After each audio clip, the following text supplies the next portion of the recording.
everyone.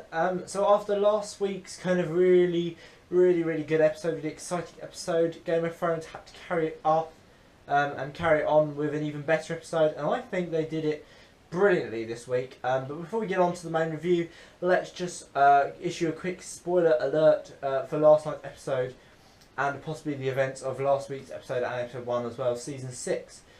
So yeah, that's if you haven't caught up, go and watch the episodes before you come back and watch my review. Hope you enjoy this episode.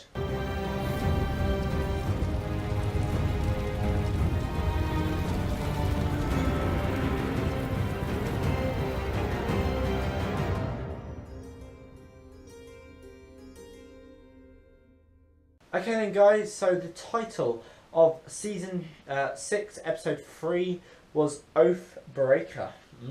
Very mysterious. Now, possibly that could refer to Jon, as he left the Night's Watch and broke his oath of fealty to the Night's Watch, essentially. But I guess it could also link to Ollie and Alistair Thorne, as they were both Oathbreakers and committed treason against their Lord Commander of the Night's Watch, which they're not supposed to do either, which could mean that it could apply to kind of anyone around the Night's Watch area, really, I'd assume. So yeah. Now my 5 words are under this week. I've got 4 words, and my 4 words are setting things back up again. Oh no.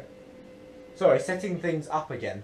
Not setting things back up again, setting things up again. And it's because this episode felt a little bit more of a, you know, kind of, we had to carry, after last week's kind of climatic events, we had to then get to another point where we could carry on the series. So first of all then, we're going to take a look at the events in King's Landing. Now, Qyburn has inherited Varys' little birds, which we were told, or we never really knew who they were, and now it's been revealed that they were children, or especially the ones that are in King's Landing at least, that could be found. And Cersei has told Qyburn that she wants spies in the rest of Westeros, which I think is extremely sneaky of her. But it's kind of nothing that we haven't come to expect of Cersei by now, after 6 or 5 seasons of kind of deceit and whatever else that's every other negative adjectives you want to put to Cersei's name. And then Cersei and Jaime interrupted a small council meeting, which I thought was extremely hilarious. It just was a very funny scene, made funnier by the return of Lady Olenna Tyrell, Marjorie and Loris's grandmother, who I absolutely love. She's played by Diana Rigg, and she's just a fantastic character. She's very funny. I love her in the books as well. Now, Cersei mentioned that Dawn has been taken by Ellaria Sand and the Sand Snakes, which is quite interesting development, I think, because it means that what Ellaria said about Dawn will no longer be ruled by weak men, it means that she's actually been prepared to follow through on that kind of promise that she made, and I really like that. And finally then, Tommen and the High Sparrow's conversation was well acted, I thought, by Jonathan Pryce, who plays the High Sparrow, and Dean Charles Chapman, who plays Tommen Baratheon. Now, both actors are extremely talented, I think. You know, both actors have a lot of talent, have a lot of maturity to them, especially Dean Charles Chapman, who's only 18. He seems to be a lot older in the way that he acts as a character, as Tommen Baratheon. And I just think it was a really good conversation as a whole. It was just a brilliantly acted scene, and I really enjoyed it. And it really touched me that the High Sparrow, kind of related the mother as part of one of the 7 to Cersei, and told kind of Tommen how much Cersei loves her children, how much the mother loves her children.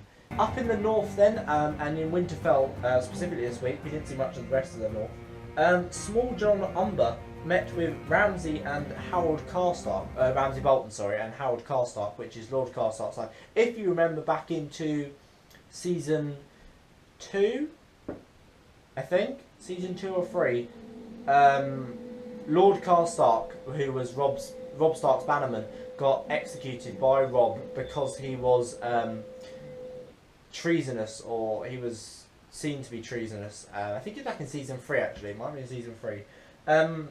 And Small John Umber, his son, wants help to fight the wildlings that have been let through the wall by Jon, and because the Umbers are kind of the most northern significant house, they're obviously being attacked first, so they want help with that.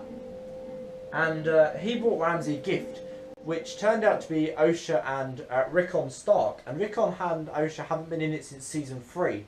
They were absent for the whole of season 4 and also the whole of season 5, so it's quite good we got them back. And I want to know what Ramsay will do with them now that he has them. Will he kind of use them as a play toy like he used Theon, or Reek we should say, as he's under Ramsay's control? Or will they use him as a bargaining tool to kind of get the rest of the North on side with him? It'll be quite an interesting development, I think. We're going to see more of that next week, I hope, because I'd like to see what he decides to do. So up at the wall then, Jon was discovered by Davos and Melisandre, and she now thinks that he is the prince that was promised instead of Stannis. So her loyalties have changed pretty quickly over the last week, it seems.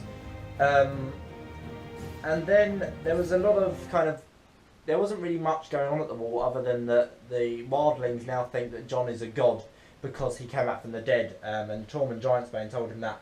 And then the ending, which I'll come back to at the end, because I always like to do the ending at the last point, because it's quite interesting. That also happened at the wall, which means that 3 out of 3 endings this season have ended at the wall. But we'll come back to that at the end of the video. So beyond the wall then, Bran saw a vision of the infamous Tower of Joy, which we've been waiting forever to see. It's been teased so much in the books and also in the programme. We've been waiting for this moment for so long, and finally Season 6, Episode 3 delivered us the Tower of Joy. Now there's a great fight between young Ned, Howland Reed and some others, and Sir Arthur Dayne and Sir Gerald Hightower of the 2 Targaryen dynasty, or not dynasty, but of the Targaryen loyalties. Ned headed up the stairs after the fight, which saw him and Howland Reed still alive, but Howland was quite injured. And Ned headed up the stairs of the tower, but the three-eyed raven refused to let Bran follow him, as he was worried that he might be seeing too much at once. And I think that it's quite annoying for us as viewers, because we want to see what's in this tower. We want to see if it is Lyanna in the tower, and if so, we might be finding out what Jon's real heritage is, whether the conspiracy theory of R plus L equals J actually is true or not. And hopefully you'll see that this season. So before we head across the Narrow Sea then, we need to talk about the people on the Narrow Sea at the moment. So Sam and Gilly, who we saw again, and we haven't seen since Season 5, Episode 9, I think, 8 or 9. I think they left in Episode 9 actually, possibly. I can't remember actually where they left, but they left quite late into Season 5, and they've come back and they are sailing to Hornhill, which was Sam's home before he went to the Wall to join the Night's Watch. And Sam's going to head off to Old Town to become a Maester, or Maester, whatever you want to say. Maester actually, isn't it? And he is actually still unaware of Jon's death and resurrection, which is quite interesting, because it means that when he gets to Hornhill, maybe he'll be told by his father or his brother, who I'm hoping we're going to see, because they have been cast, so I assume we are going to be seeing Sam's family at some point this season as well, which will be interesting. And another old set came back this week, in the form of Vaes Dothrak. Now, Daenerys was taken to the Dosh Khaleen, who have told her that kind of staying with them, is the kind of best she can hope for. So I'm wondering whether it means that because of her actions to reveal herself to the Dothraki, to Khal Morro, or Khal Morro, however you want to pronounce his name, whether actually she has endangered her own life, which would be really sad if she gets killed, because I really like Daenerys and I don't want her to die, obviously, but you know, it's Game of Thrones, anything could happen. Although the saying is Valar Morghulis, all men must die, and Daenerys has been known to say to Melisande, her handmaiden, all men must die, but we are not men. And then over in Braavos, there's headline news in Braavos. Arya is no longer blind. She can finally see again, following her successful training with the Waif, there was brilliant scenes with them two this week, fighting scenes, because they finally, Arya finally struck back with her, the sticks that they were fighting with. She finally defended herself and struck back, and I'm now super excited to see what will happen next with her storyline. Will she come? She's now officially no one. Will she go on to be the faceless woman we want her to be?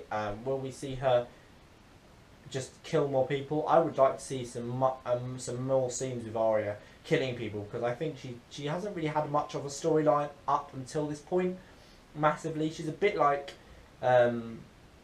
she's just been a bit travelling around all over the Seven Kingdoms. She's kind of been from the south, she's been from the north to the south, to the kind of the Midlands, and then over to the narrow sea to Bravos, which is where she is now, and it's all been kind of quite patchy with Arya. There's always been little bits of action here and there, but nothing consolidating, nothing solid and serious. So I'd quite like to see some more action from Arya. And finally then, before we look at the ending, let's take a look at what's happening in Marine. Now Varys has found the source of the Sons of the Harpy, and it turns out that it's the Yunkai and Astapor slave masters who are actually funding it. Which is quite an interesting development, as we didn't really know who was funding it, but we now finally have an answer. And there was a very funny scene with Tyrion, Grey Worm and Melisandre when Tyrion was saying about, shall we play a game, and he was talking about his games that he likes to play, his drinking game, and how they don't drink. It was quite funny. It made me laugh loads, that scene, because I just love Tyrion, and I love Grey Worm's reactions, because obviously he's not very good at speaking in the common tongue, which is to us is English, but it's the common tongue to them. And it was just quite funny, I thought. I really enjoyed that scene. It made me laugh. So finally then, let's take a look at the ending, which was also at the Wall. Now, Jon actually executed the traitors who killed him, which included Ollie and Alistair Thorne as well. And Alistair decided to have his final word, saying that if he had to go back and betray Jon again, he would do so without hesitation. Whereas Ollie didn't actually say anything. Ollie remained silent, which was quite sad, I think. And then at the end, he handed over the Lord Commander's cloak to Dolores Ed and said, "My watch is ended." What's going to happen now? I'm really confused now. I don't really know what to make of that. I don't really know what Jon's kind of reaction, what his reaction will be now. Whether he's going to go to Winterfell. I would love to see him go to Winterfell and have a massive battle with Ramsay. I'm hoping that's what the massive battle we've been teased is. That the Boltons will fight against Jon Snow and the Wildling army. It'd be amazing. It'd be probably one of the best battles, if not the best battle they've ever done on that programme. So then the conclusion for the the third episode, sorry. My conclusion, it was a great continuation to the high level season that we've had so far. Episodes 1 and 2 were brilliant. Episode 3 is even better, I feel, in some ways. I mean, in some ways it was better than 2, but at the same time it was worse than 2. I don't know. I just really, long may it continue. Long may this brilliant season continue. If every episode of season 6 is like episodes 1, 2 and 3, we're in for a real treat this season. Season 6 is already my favourite season so far of the drama. We've only had 3 episodes. Which brings me to my overall rating, which this week, again, like last week, is a 9 out of 10. Because I just love it. I love this series. Anyone who knows me just knows how much I absolutely adore this series. And as much as I love Gotham, it can't be beaten, this series. Nothing will beat this series ever at the moment. Game of Thrones is just my favourite programme on TV ever. So yeah, that's my review for this week, guys. I hope you've enjoyed it. Please give it a thumbs up if you did, and please subscribe down below in the description box for more great videos like this. Also my Gotham reviews, which I try to do every Tuesday, which we're coming towards the end now of Gotham. It's really sad. But we've still got Game of Thrones for about 3 weeks after Gotham ends, which will be really exciting. So we just have a Game of Thrones night on Monday now, which means my Game of Thrones video might be up a day earlier. But yeah, I hope you've enjoyed this episode, guys, and I'll see you next week for more reviews. Bye!